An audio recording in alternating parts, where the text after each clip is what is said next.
Marta Waller. I'm here with Dr. Joe Haraszti. Hi, Joe. Hi, Marta. We have been talking recently about bullying and the tremendously negative impact it has on children, on teenagers. But a lot of adults in the workplace are faced with the awful prospect of going to work and dealing with bullying bosses, supervisors. It leads to a life of despair and sometimes suicide. What happens to people who find themselves in this kind of situation if they are not confrontational and don't know how to cope with it? Well, I think ultimately what happens is that if they stay in a situation like that, ultimately they're going to have a breakdown because it just takes such a toll on them that no human being can tolerate that for too long. I mean, forever. They will become symptomatic with depression, with anxiety. They can actually develop symptoms of PTSD, post-traumatic stress disorder, panic attacks. I mean, any number of serious psychiatric problems. And they can end up being hospitalized, or they turn to alcohol or drugs. But in any event, it takes a tremendous toll on them. How can people who find themselves in this situation, short of quitting their jobs, and certainly in an economy like this, that's not an option for most people, and without losing their self-esteem, their sense of self-worth, how do you advise people to cope with this? You know, most people can't just walk in and say, take this job and shove it, or you can't do that to me. But there has to be a way that you can deal with this. Right. I mean, we can't all do what the JetBlue flight attendant did just recently. No. No, most of us can't. And by the way, he has reversed course on that. Now all of a sudden he's apologetic. He says JetBlue is a great airline. He wishes he had never done that. Or the recent CNN anchor, Sanchez, who shut off his mouth under stress when he was being replaced by someone. And then he apologized afterwards because, you know, essentially it's a career-destroying thing to do. It's sort of the scorched earth policy. Exactly. Right. So it is not the best thing, and it is not, I mean, as we can see, it's, you know, life is kind of a morality play. And we can see that the flight attendant from JetBlue is not faring so well. He's facing some serious legal charges. Other airlines are not going to hire him in you know, too quickly after what's happened. So he's basically out of work, and he may be out of work for a long, long time. And again, Mr. Sanchez, a CNN anchor, he's looking for other opportunities, but basically he had to apologize to John, is it Stewart? John Stewart, right. And so on. So he has paid a heavy price.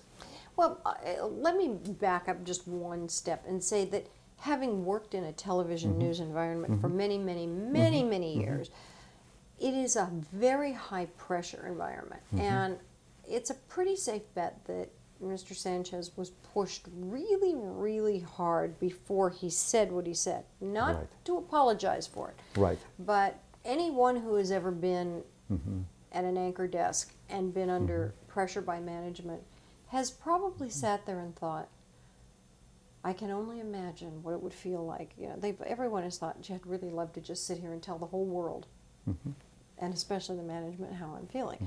Most of us never did that. We just sat there, and when it was time to leave, we left. And you just, you know, you just don't. Even when you're having a bad day, but you cope with your stress in other ways.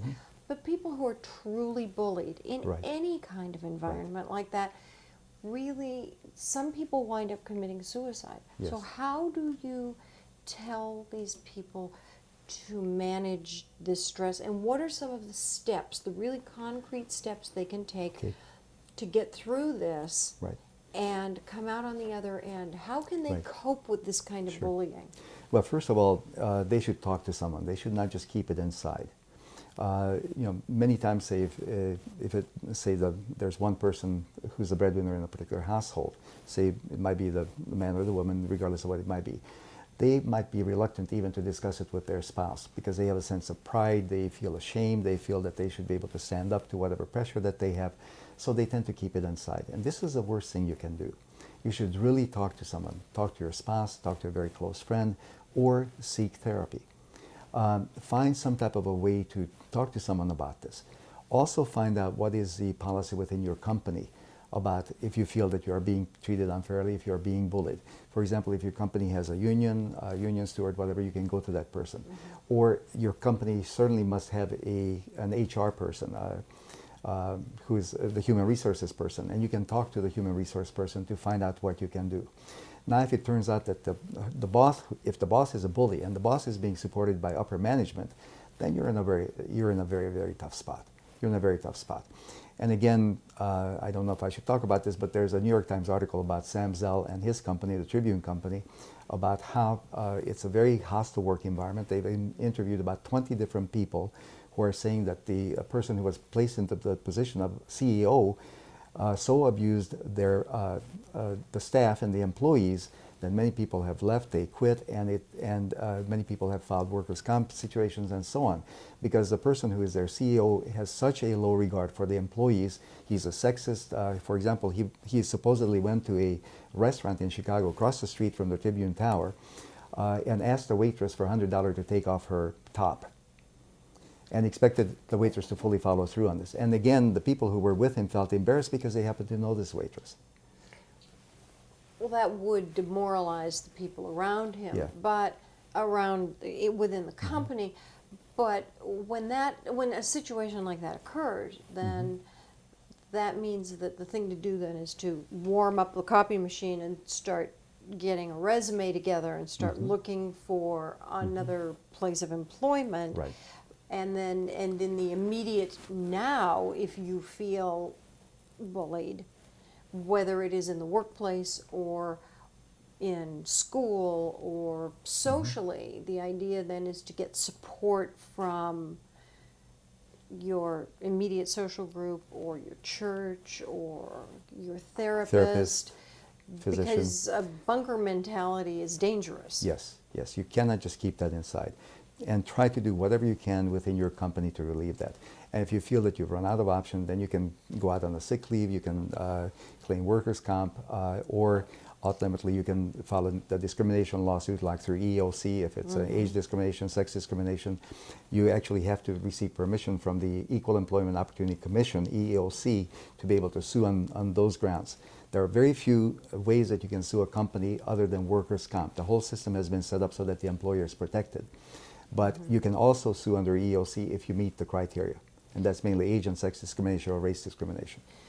And maybe most importantly, if you feel sort of physically sick when you go to work, or you feel like you can't get out of bed to go to work, I mean, these are what would be your number one sign that a person might say, gee, I think I'm being bullied? You know, because most people don't think of it as being bullied. They get up and think, oh God, I can't face going to work today, or I can't stand this person or that person.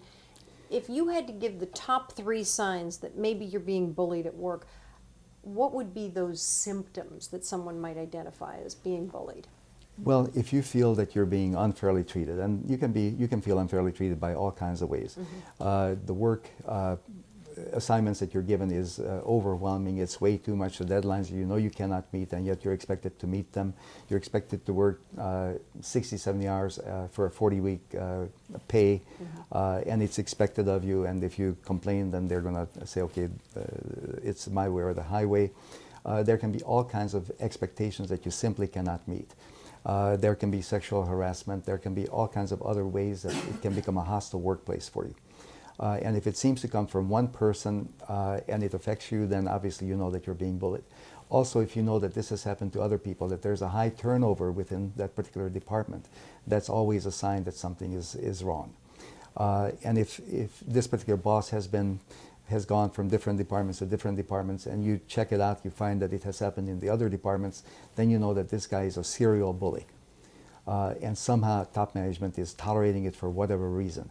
So your recourse is somewhat limited, but that will give you some idea that you're the victim of a serial bully. You're not alone. You might even find support from other people who have been bullied. You might want to find out how they have dealt with it, but don't assume that you're a victim and you're helpless. There's always a way out. That's really valuable, because we don't always associate torment at work with being bullied. And we're going to continue with this conversation a little bit later on. And until then, I'm Marta Waller. And I'm Dr. Joe Haraszti. And thank you for joining us. Yeah. We'll see you next time.